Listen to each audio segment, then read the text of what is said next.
One of the other big issues in this campaign and nationally is abortion after the U.S. Supreme Court's decision this year. Just a reminder, North Carolina currently has a ban in most cases after 20 weeks. The broad question, what parameters around abortion do you support? Mr. Budd, you have signed on to the federal bill which would create a national ban in most cases after 15 weeks. However, your opponent has accused you of supporting an absolute ban on abortion even in the cases of rape, incest, or risk to a mother's life. What would your ideal law look like? 90 seconds. Thank you, Tim. Again, I've always been pro-life, long before I was even in Congress, and I've been consistently there. But at the same time, I've always been about protecting the life of the mother. And I want to save as many unborn lives as possible. And Tim, I hope you take time to dive into how extreme my opponent, Ms. Beasley, is when it comes to abortion. The Democrats have signed on to the Women's Health Protection Act, the most extreme bill in legislative history, completely out of standards with anywhere in the developed world. But this is awful. But the things that I support are saving unborn lives. And I just think that my opponent is up for abortion. She's a supporter of abortion at any time, for any reason, all the way up, Tim, until the moment of birth. And she wants to do that at taxpayer expense. And I think if you check with North Carolinians, you polled the broad spectrum of North Carolinians, that's wildly out of step with where they are. So let me go back and ask you then. You are signed on to the 15-week ban, but she's accused you of supporting a total ban with no exceptions. Would you support that? So obviously her position doesn't make sense, because if the Democrats are going to sign on for the most radical bill in history, those are the extremists, the Democrats, that she wants to be a rubber stamp for. So when they put forth the Women's Health Protection Act, which is an awful bill, then I'm going to counter it. But beyond that, I just want to save unborn lives. I want to protect lives. I want to protect the life of the mother. But my opponent, Ms. Beasley, has been a rubber stamp for Joe Biden's policies, and she would be a rubber stamp for his policies in the U.S. Senate. I just want to be clear again. The 15-week ban is what you signed on to, but would you support a total ban with no exceptions if that was on the table? I've always been clear about protecting the life of the mother, but the bill that you're referring to is about responding to the most radical bill in legislative history, and that's the misnamed Women's Health Protection Act. Ms. Beasley, Republicans have accused Democrats of supporting abortion up until birth, and I heard you on the campaign trail, so you support parameters set forth by Roe. Just to be clear for our viewers who might not be sure exactly what that means, what would your ideal law in terms of weeks allowed and exceptions, and do you think it should be codified nationally? 90 seconds. You know, Tim, I think the fundamental question really is, who makes the decision for a woman and her family?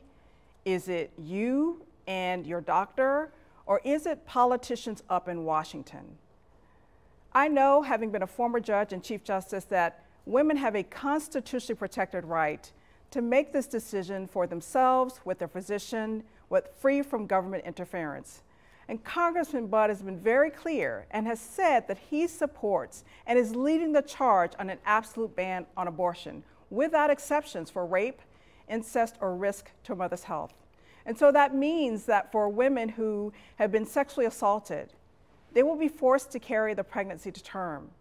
And for women who have ectopic pregnancies or septic uteruses or miscarriages that their bodies won't release, it means that they will not be able to get the life-saving treatment that they need, which is an abortion, and means that women will die. And that's unacceptable. I will support the parameters outlined in Roe versus Wade, which provide for protections and restrictions on abortion later in pregnancy, and allow them only in the most severe cases, for instance, when a woman's life is at risk. And so I will fight to make sure that Roe versus Wade becomes the law of the land. It is the right thing to do, and women deserve that kind of freedom and protection. So just to follow up, in terms of what he's arguing, that you support abortion up until birth and late-term abortions, how do you respond to that specifically? No, I've been very clear. I support the Roe versus Wade framework, which allows for protections and restrictions on abortion later in pregnancy, so that when abortion happens later in pregnancy, that it only happens when there are serious problems, like when the mother's life is at risk. That's what Roe tells us. All right, rebuttals. Mr. Budd, 30 seconds. Yeah, thank you. Again, I do prefer that this belongs to the states. I think our Supreme Court actually sent it back there. But if the Democrats, including what Ms. Beasley would clearly support as the most extreme bill in history when it comes to abortion rights, that's the Women's Health Protection Act. If they're going to do that, I'm going to counter that federally. But at the same time, I do believe it belongs to the states. I would clarify that it's not enumerated in the Constitution. Now, it may be dealt with, and it has been dealt with in the Supreme Court, but as a judge, I believe she should know that.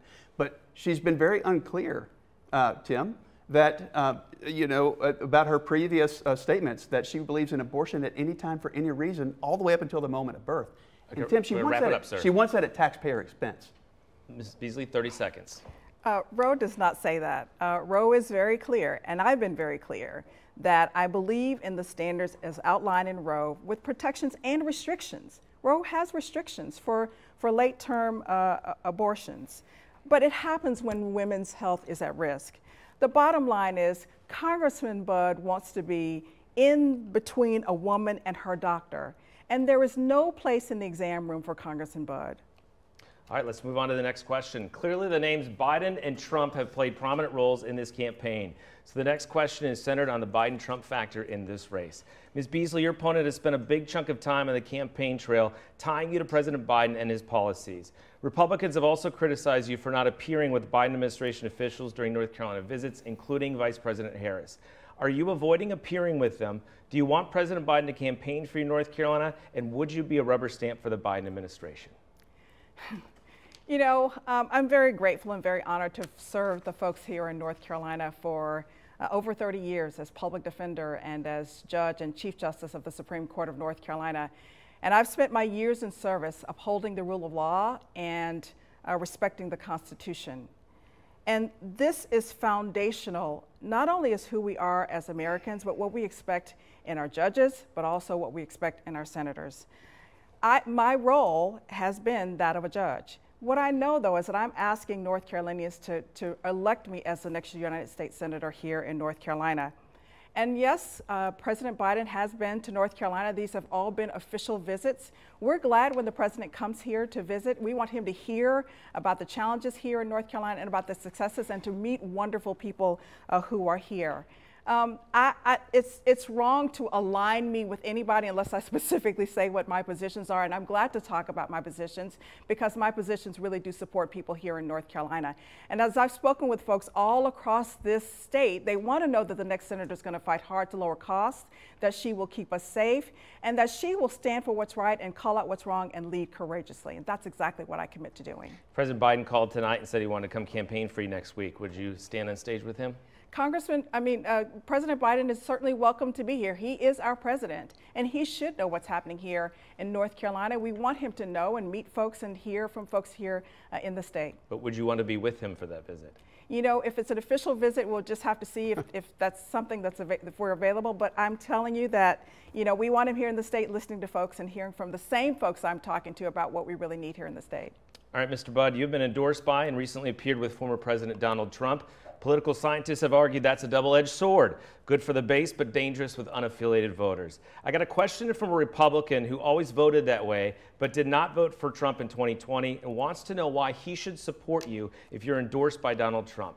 What do you tell that person and other unaffiliated voters who are concerned about your connection to him? 90 seconds. Thank you. Very fair question. Look, let's remember that President Trump won North Carolina twice.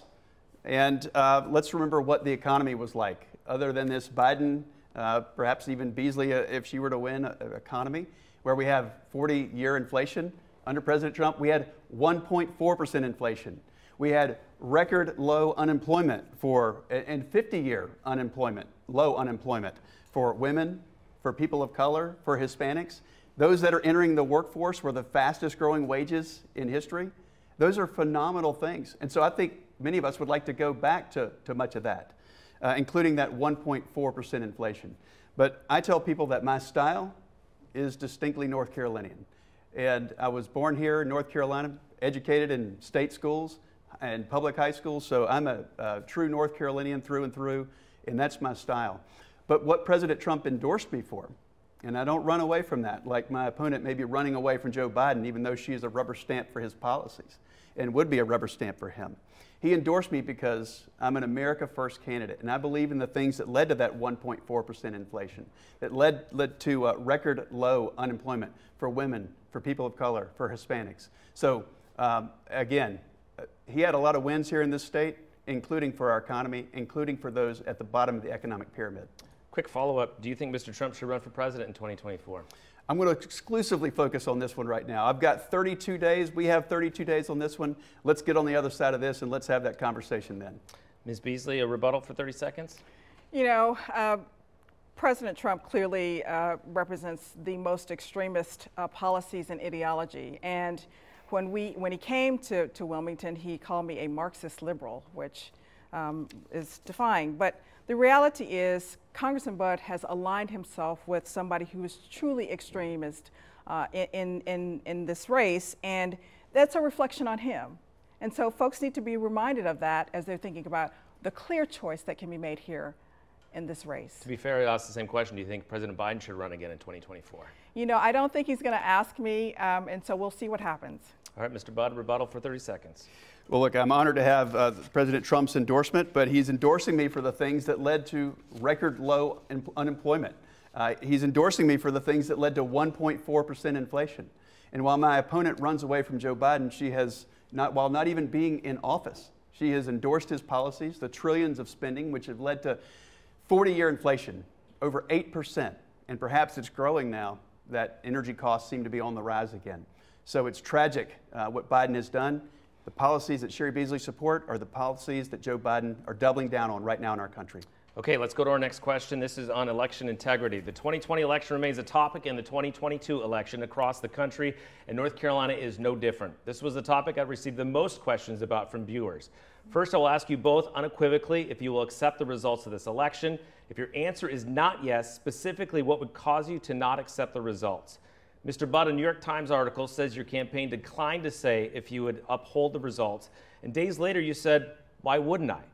So once and for all, will you accept the results of the election? And if your answer is not yes, what circumstances would cause you concern? Well, look, I look at the North Carolina GOP, the state party. They've done a tremendous amount of things to improve voter integrity for the state, and that benefits both sides, because whether you're a Democrat or a Republican, we need institutions that we can trust.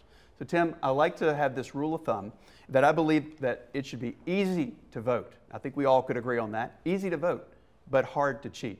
So I'll use the same answer. I mean, I can clarify if you'd like, but why wouldn't I? Unless somebody has some other ideas, why wouldn't I accept the results of the 2022 election? So yes? Yeah, I mean, I would, of course. Okay. Is Joe Biden the legitimately elected president of the United States? I don't like what Joe Biden's doing at 1600 Pennsylvania Avenue. It's leading to this record unemployment. This unemployment is leading to record inflation. But he is the president, and unfortunately, he's destroying our country. He's got 70% of the people saying we're on the wrong track. I don't like what he's doing, but he is the president.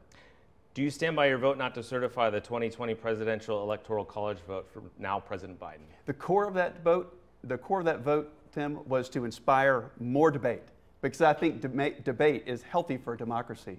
So that's what it led to. We didn't have the votes to overturn it, but of course, having the debate was a healthy thing, and I do stand by that vote. All right, Ms. Beasley, the Budd campaign has accused you of not accepting the 2020 results in your own Chief Justice race that was decided by just 401 votes by filing protests alleging thousands of votes that should have counted that didn't. How do you respond to that, and will you accept the 2022 results?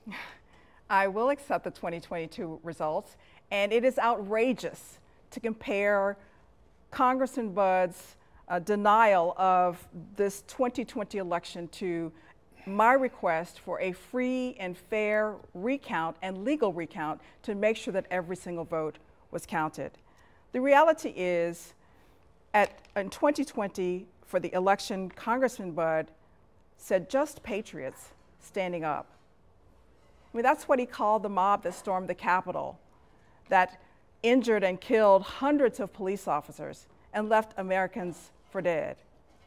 And after all of the violence, for him it was just patriots standing up.